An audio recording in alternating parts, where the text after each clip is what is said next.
Good evening friends, welcome to MH Education Lab, Ranking 1 Searching WBCS channel. MH Education Lab এর পক্ষ থেকে তিনটে নতুন চ্যানেল লঞ্চ করা হচ্ছে, তোমরা স্ক্রিনে সেটা দেখতে পাচ্ছ। ফার্স্ট টার্গেট WBPSC, যেখানে এডুকেটরস থাকবেন অমরনাথ স্যার, অর্চিষ্মান স্যার আর Narayan sir. Second WBSC Guru, যেখানে এডুকেটরস থাকবেন সুবর্ণ স্যার, বিনোদ স্যার আর Pranab sir. And third exam tricks, যেখানে এডুকেটর থাকবেন অরূপ স্যার। তাই অবশ্যই চ্যানেলগুলিকে সাবস্ক্রাইব করো, আর এখানে 1 অক্টোবর থেকে ক্লাসেস স্টার্ট হয়ে যাবে।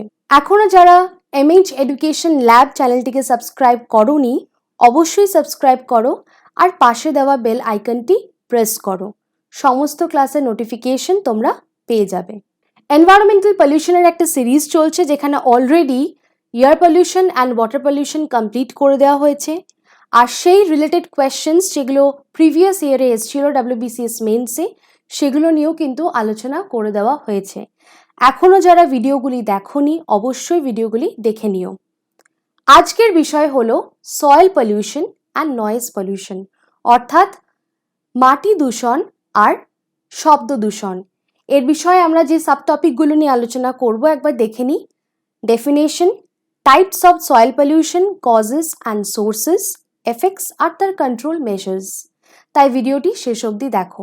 আজকের ক্লাসের PDF এর জন্য তোমরা টেলিগ্রাম চ্যানেল ফলো করতে পারো। তাহলে দেখে নিই সয়েল পলিউশন কাকে বলে। Soil pollution is defined as the addition of substances to the soil which adversely affect physical, chemical and biological properties of the soil. তাহলে সয়েলের ফিজিক্যাল প্রপার্টিজ মানে কি? সয়েলের কি হয়ে যাবে? টেক্সচার, টেম্পারেচার, পোরোসিটি, এগুলো সব কিন্তু, ডেনসিটি, এই সবই কিন্তু সয়েলের ফিজিক্যাল প্রপার্টিজ। কেমিক্যাল প্রপার্টিজ কি হবে না? কেমিক্যাল প্রপার্টিজ হচ্ছে তার মধ্যে ইনঅর্গ্যানিক, অর্গ্যানিক নিউট্রিয়েন্টস কি কি আছে, মিনারেলস কি কি আছে, আর বায়োলজিক্যাল প্রপার্টিজ মানে হচ্ছে মাইক্রো অর্গানিজমস অর্থাৎ ব্যাকটেরিয়া, মাইক্রোফোনা, ম্যাক্রোফোনা সয়েলের মধ্যে কি কি আছে। অ্যান্ড রিডিউসেস ইটস প্রোডাক্টিভিটি, মানে উৎপাদন ক্ষমতা কিন্তু সয়েলের কমিয়ে দেয়, অর্থাৎ সয়েলটাকে ইনফার্টাইল করে দেয়।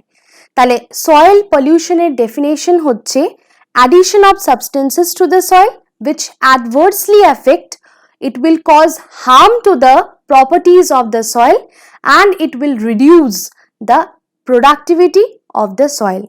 It is a built up of persistent toxic compounds, chemicals and salts, radioactive materials or disease causing agent in the soil which adverse effect on plant growth, মানে উদ্ভিদকে ঠিকঠাক ভাবে উদ্ভিদের গ্রোথ হবে না, অর্থাৎ বৃদ্ধি পাবে না।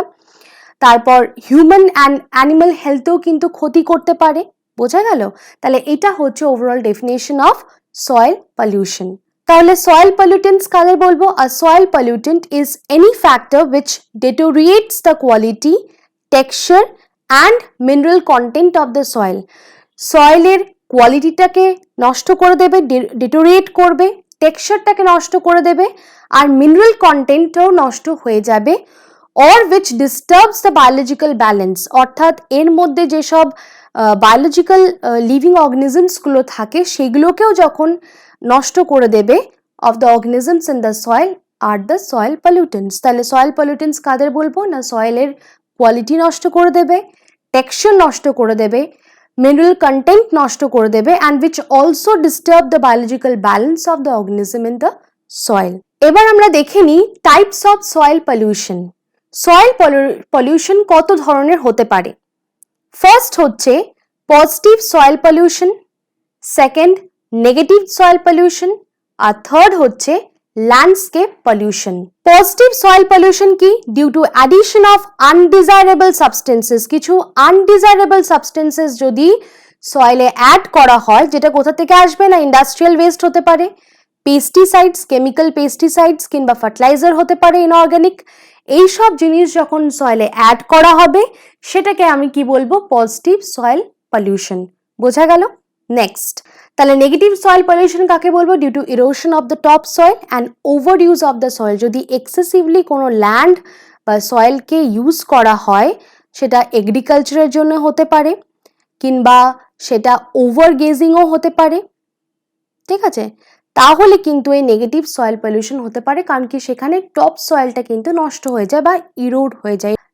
Landscape pollution due to dumping of waste like rubbish, garbage, sludge, এগুলো মিউনিসিপ্যাল সুয়েজের জন্য বা মিউনিসিপ্যাল ওয়েস্টের জন্য বা ইন্ডাস্ট্রিয়াল ওয়েস্টের জন্য, হাউসহোল্ড যেসব ওয়েস্ট হয় সেগুলো যদি ডাম্প করা হয় তাহলে কিন্তু এই ল্যান্ডস্কেপ পলিউশন হয়ে থাকে। তাহলে এটা হচ্ছে একটা overall types of soil pollution, যেখানে পজিটিভ আছে, নেগেটিভ আছে আর ল্যান্ডস্কেপ পলিউশন আছে।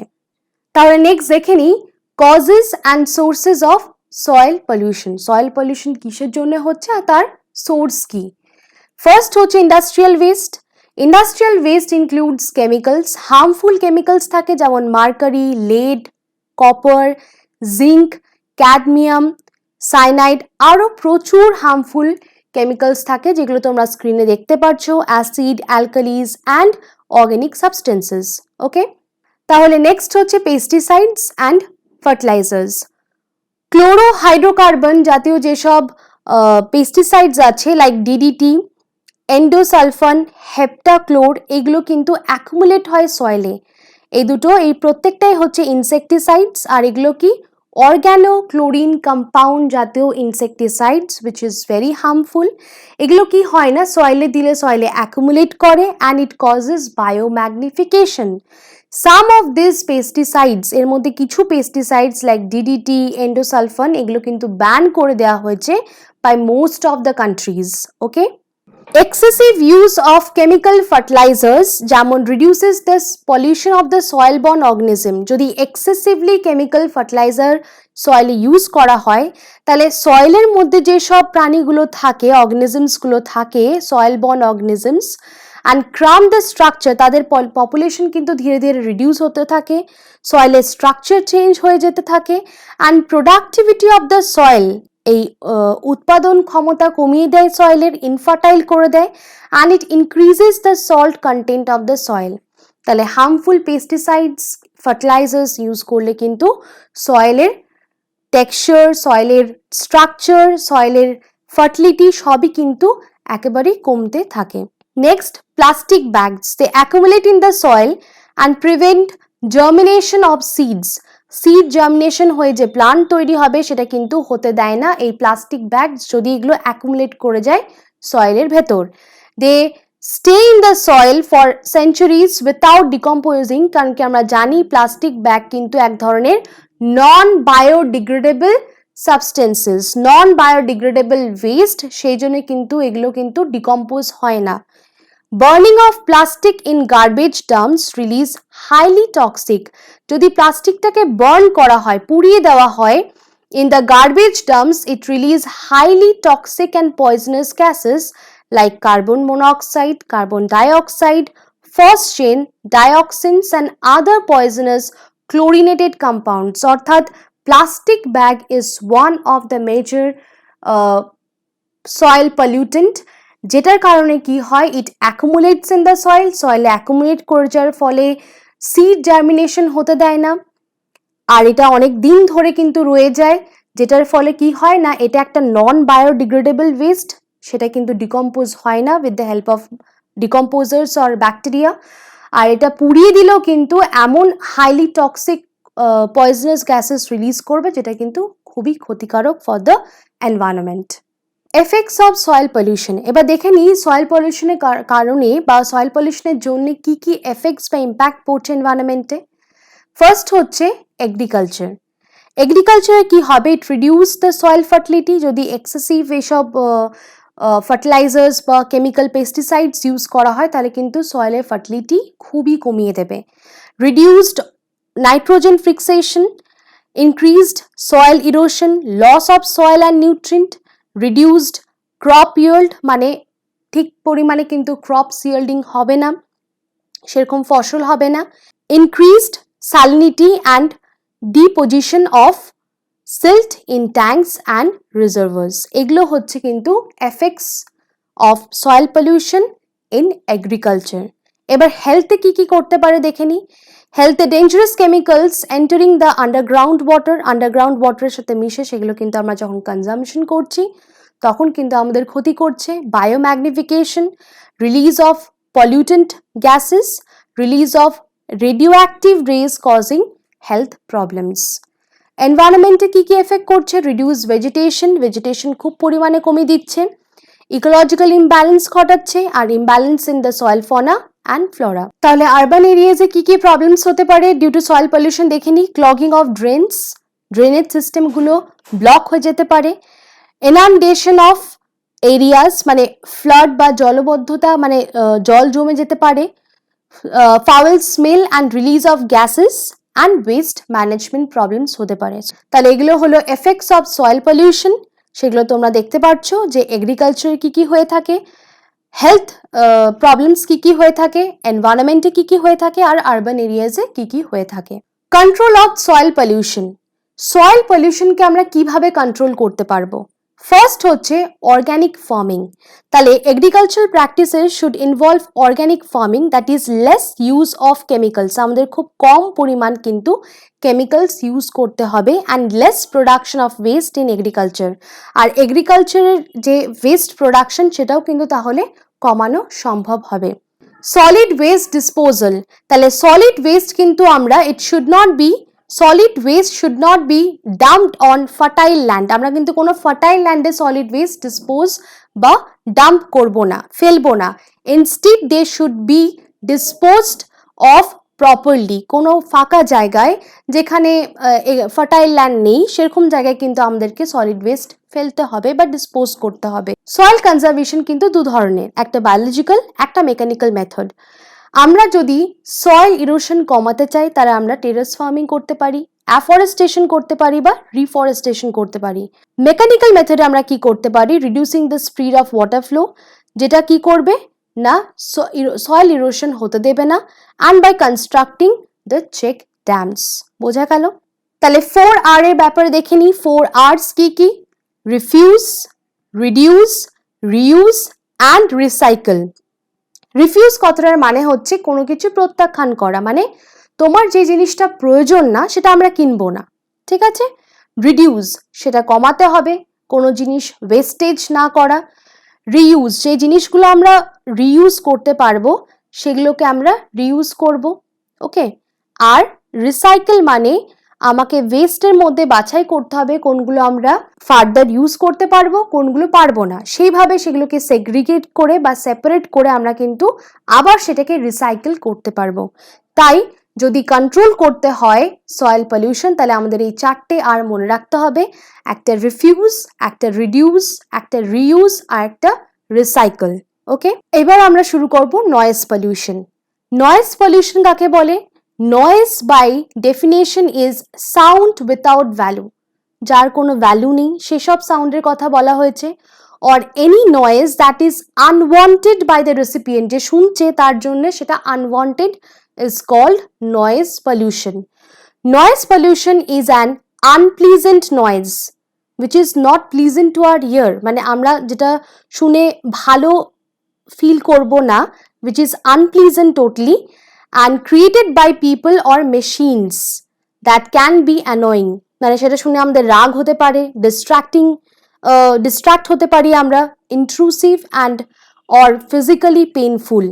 So noise pollution মানে যে সাউন্ডের কোনো ভ্যালু নেই, which is unwanted to the recipient or by the recipient, and the sound which is unpleasant to our ears, যেটাকে নয়েজ মনে হবে আমাদের, এটা ক্রিয়েটেড বাই পিপল মানে মানুষরাও ক্রিয়েট করতে পারে কিংবা মেশিনসের দ্বারাও ক্রিয়েট হতে পারে, and can be annoying, distracting and physically painful to us. Noise level is measured in terms of decibels. Small d, capital B, this is the unit of noise. Now, an increase of about 10 dB means jodi 10 decibel increase of about 10 dB is approximately double the increase in loudness. So, according to WHO, that is World Health Organization, একটা prescribe করেছে optimum noise level that should be 45 decibel by day, দিনের সময় এটা থাকবে 45 decibel, and 35 by the night. Anything about 80 decibel, যদি 80 ডেসিবেলের বেশি হয়ে যায়, that sound will be considered as hazardous. এটা মাথায় রাখতে হবে। 45 is the optimum for daytime and 35 is the optimum for night. আর 80 বেশি হয়ে গেলে সেটাকে কিন্তু হ্যাজার্ডাস কনসিডার করা হবে। Sources of noise pollution. Noise পলিউশনের কি কি সোর্সেস হতে পারে? ফার্স্ট, ইন্ডাস্ট্রিজ, সেটা টেক্সটাইল মিল হতে পারে, প্রিন্টিং প্রেস হতে পারে, বা নানা রকম আরও ইন্ডাস্ট্রিজ হতে পারে। সেকেন্ড, এগ্রিকালচারাল মেশিন হতে পারে, it can be tractor, harvester কিংবা টিউবওয়েলস। ডোমেস্টিক গেজেটস হতে পারে যেগুলো আমরা ঘরে ইউজ করি, লাইক কুলার্স, মিক্সচার, তারপরে pressure cooker, vacuum cleaner. Transport vehicles হতে পারে যেমন স্কুটার, বাসেস, ট্রেনস যেগুলো ইউজ হয়, and crackers. So these are the sources of noise pollution. সেগুলো ইন্ডাস্ট্রিজ হতে পারে, ইন্ডাস্ট্রিজের নানা রকম মেশিনস ইউজ করা হয়, নানা রকম ইন্ডাস্ট্রি থেকে নানা রকম সাউন্ডস আসতে পারে। এগ্রিকালচারাল মেশিনস হতে পারে যেগুলো এগ্রিকালচারাল পারপাসে ইউজ হয়ে থাকে। ডোমেস্টিক গেজেটস যেগুলো আমরা ঘরে ইউজ করি, electronic gadgets yeah domestic gadgets. And transport vehicles যেগুলো রাস্তাঘাটে চলে, অ্যান্ড ক্র্যাকার্স যেগুলো আমরা অকেশনালি কিন্তু ইউজ করে থাকি। Ambient noise level monitoring. Noise Pollution Control and Regulation Rules 2000 define ambient noise levels for various areas. তাহলে জোন ওয়াইজ বা এরিয়া ওয়াইজ ডিভাইড করা হয়েছে যে কত থেকে কত ডেসিবেল বা কত লিমিটেশনস থাকবে এই রুলসে। দেখে নিই। ফার্স্ট হচ্ছে zone A, that is industrial area. সেখানে লিমিট কত থাকবে ইন ডেসিবেল? ডে টাইমে, that is from 6 to 10 PM, মানে সকাল 6টা থেকে রাত 10টা, 75 ডেসিবেল। রাত্রে থাকবে 10টা থেকে 6টা, মানে রাত 10টা থেকে সকাল 6টা, 70 ডেসিবেল। এটা হচ্ছে ইন্ডাস্ট্রিয়াল এরিয়ার জন্য। কমার্শিয়াল এরিয়ার জন্য ডে টাইমে থাকবে 65 অ্যান্ড নাইট টাইমে 55। রেসিডেন্সিয়াল এরিয়ার জন্য ডে টাইমে 55 অ্যান্ড নাইট টাইমে 45। আর সাইলেন্স জোনের জন্য ডে টাইমে 50 অ্যান্ড নাইট টাইমে 40। তাহলে এগুলো একটু মাথায় রাখতে হবে। So the Government of India on March 2011 launched a real-time ambient noise monitoring network. সেটা কিছু স্পেসিফিক মেট্রোপলিটন সিটিজের জন্য এটা বানানো হয়। আর নেক্সট হচ্ছে সাইলেন্ট জোন কাকে বলবো? It is an area comprising not less than 100 meters around hospitals, educational institution, court, religious places or any other areas declared as such by a competent authority. কোনো competent authority যদি declare করে দেয় যে সেটা silence zone, এখানে এত থেকে এত ডেসিবেলের মধ্যে নয়েজ বা সাউন্ড থাকা উচিত, সেটাকে কিন্তু সাইলেন্স জোন বলা হচ্ছে। আর সেটা কিন্তু নট লেস দ্যান 100 মিটার্স। কোথায় কোথায় না? হসপিটাল, কোনো এডুকেশনাল ইনস্টিটিউশনের আশেপাশে, কোর্ট অ্যান্ড রিলিজিয়াস প্লেসেস। মাথায় রাখতে হবে এটা। নেক্সট হচ্ছে এফেক্টস অফ নয়েজ পলিউশন। দু ধরনের এফেক্টস হয় নয়েজ পলিউশনে, একটা হচ্ছে অডিটরি এফেক্টস, একটা নন অডিটরি এফেক্টস। অডিটরি এফেক্টস এর মধ্যে যেটার জন্য কিন্তু আমরা ডিরেক্টলি মানে আমাদের কানে প্রবলেম হবে বা শুনতে অসুবিধা হবে, আর নন অডিটরি যেটা কিন্তু শোনা নিয়ে তার কোনো রিলেশন নেই। তাহলে অডিটরি ফ্যাটিগ হতে পারে, ঠিক আছে। আর নেক্সট হচ্ছে ডেফনেস। ডেফনেস পুরোপুরি আমরা শুনতে পারবো না, which is the most serious pathological effect. এটা টেম্পোরারি হতে পারে বা পার্মানেন্ট হতে পারে। টেম্পোরারি যদি হয়ে থাকে তাহলে উইদিন 24 আওয়ার্সের মধ্যে ঠিক হয়ে যাবে। আর যদি পার্মানেন্ট হয় সেটা কিন্তু আমাদের এয়ার ড্রামটাকে নষ্ট করে দেবে, ড্যামেজ করে দেবে। আর ভেতরে যে ইয়ার অসিকলস আছে, মানে হচ্ছে যে ছোট ছোট ইয়ার বোনসগুলো আমাদের আছে, সেগুলো কিন্তু ড্যামেজ করে দেবে। বোঝা গেল? তাহলে সেগুলো ড্যামেজ হওয়া মানে পুরোপুরি কিন্তু আমরা ডেফ হয়ে যাব, কানে শুনতে পারবো না। So this are the auditory effects of noise pollution. আর নন অডিটরি এফেক্টস এর মধ্যে অ্যানয়েন্স, প্রচন্ড পরিমাণ নয়েজ বা আনপ্লিজেন্ট নয়েজের জন্য রাগ হতে পারে, সবসময় ডিস্টার্ব ফিল হতে পারে, ডিক্রিজড ওয়ার্ক এফিসিয়েন্সি, ঠিকঠাকভাবে কাজে কনসেন্ট্রেশন করতে পারবো না, মনোযোগ দেওয়া না দিতে পারা, এই জিনিসগুলো হতে পারে। ফিজিওলজিক্যাল চেঞ্জেস কিছু আসতে পারে, যেরকম হার্টবিট বেড়ে যেতে পারে, heartbeat rate, pulse rate, BP, blood pressure বেড়ে যেতে পারে, অ্যান্ড স্লিপলেসনেস, এইসবের কারণে কিন্তু ঘুমও কম হতে পারে বা একদমই ঘুম না হতে পারে। নেক্সট আমরা দেখে নিই যে নয়েজ পলিউশন কন্ট্রোল কি করে করব। So the techniques employed for noise pollution can be broadly classified as, first হচ্ছে কন্ট্রোল অ্যাট সোর্স, মানে যেখান থেকে শুরু হচ্ছে সেখান থেকে আমাদের কন্ট্রোল করতে হবে। ফার্স্ট হচ্ছে reducing the noise level for domestic sectors, okay, from the domestic sectors. Next maintenance of automobiles, control over vibration, prohibition on uses of loud speaker, যতটা কম সম্ভব লাউড স্পিকার ইউজ করা উচিত, selection and maintenance of machinery, মানে যেখান থেকে noise পলিউশনের উৎস বা source সেখান থেকে কিন্তু আমাদেরকে কন্ট্রোল করা উচিত। নেক্সট হচ্ছে control in transmission path, installation of barrier, যদি কোনো ব্যারিয়ার ক্রিয়েট করা যায় বা এমন কোনো ওয়াল আমরা বাড়ির চারিদিকে বানালাম যে যাতে সেটা সাউন্ড অ্যাবজর্ব করতে পারে বা সেরকম ধরনের মেটেরিয়ালস দিয়ে বানালাম, সেটা একটা হতে পারে। ডিজাইনিং অফ বিল্ডিং, সেভাবে যদি আমরা ডিজাইন করে থাকি বিল্ডিং। তাহলে গ্রিন বেল্ট ডেভেলপমেন্ট মানে কি, মানে প্ল্যান্টিং অফ ট্রিজ। দেখবে যে হাইওয়েতে বা কোনো স্ট্রিটে রাস্তার দুধারে কিন্তু গাছ লাগানো থাকে, সেই গাছগুলো কি করে না এফিশিয়েন্টলি সাউন্ডটাকে অ্যাবজর্ভ করতে পারে বা ডিফ্লেক্ট করে দেয় টুয়ার্ডস আপওয়ার্ডস, ওকে। তো এই ক্ষমতাটা সেই গাছগুলো রাখে, সেজন্য কিন্তু প্লান্টিং মোর ট্রিজ, আমাদেরকে গাছ লাগাতে হবে যাতে এই যে ভেহিকলস থেকে বা আরো যেসব সোর্স থেকে নয়েজ ক্রিয়েট হচ্ছে সেটাকে একটু হলেও কমাতে পারা যায়। সেটাকেই বলা হয় গ্রিন বেল্ট ভেজিটেশন বা ডেভেলপমেন্ট। এটাকে গ্রিন মাফলারও কিন্তু বলা হয়, green muffler, okay. So the last one is using protective equipments, job rotation, reduce exposure time, hearing protection নিতে হবে, মানে এক্সটার্নাল ইয়ারটাকে কভার করে রাখতে পারি আমরা, যাতে এই এক্সেসিভ আনওয়ান্টেড সাউন্ডস গুলো যাতে না আসে, যাতে আমরা আমাদের এয়ারটাকে প্রোটেক্ট করতে পারি। আর লাস্ট হচ্ছে documentation of noise measurement, continuous monitoring করতে হবে, আর awareness are the need of the hour. তাহলে অ্যাওয়ারনেস ক্রিয়েট করতে হবে, বেশি নয়েজ পলিউশন যেই যেই সোর্সের জন্য হচ্ছে সেগুলোকে কন্ট্রোল করতে হবে, ট্রান্সমিশন কন্ট্রোল করতে হবে, আর কিছু প্রোটেক্টিভ ইকুইপমেন্টস আমাদের ইউজ করতে হবে। তাহলে আজকের ক্লাসটা এখানেই শেষ করছি। ভালো লাগলে লাইক করে দিও, শেয়ার করো আর সাবস্ক্রাইব করো। Thank you for watching. আবার নেক্সট ভিডিওতে দেখা হবে।